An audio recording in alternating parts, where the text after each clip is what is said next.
कुठलाही विरोध किंवा तक्रार किंवा अपील या ठिकाणी केंद्रात किंवा जल आयोगाकडे महाराष्ट्र शासनाने नोंदवलेली नाही.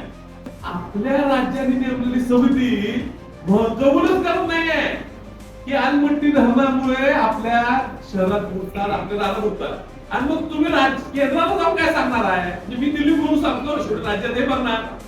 दिल्लीत शेवटी मी तिथं विचारलं, मला मी त्या जल आयोगात गेलो, मी भांडून ती समिती मागितली. त्या जल मंत्रालयाची समिती आहे, त्या समितीतली लोक मोठी मोठी समिती मागतात, डिफेन्स द्या, एक्सटर्नल अफेअर द्या, म्हणजे फिरायला मिळते. मी म्हणून मला ती लोक मला पाण्याचं द्या, घरं आमची कुठली, जमिनी आमची कुठली, आता आम्ही कसं जगायचं, ती कमिटी मागितली. ती समिती पुढे मी भांडू शकतो, म्हणजे समिती म्हणते तुमचं राज्य एकही पुरावा देत नाही, आम्ही इथं निर्णय कसा देऊ.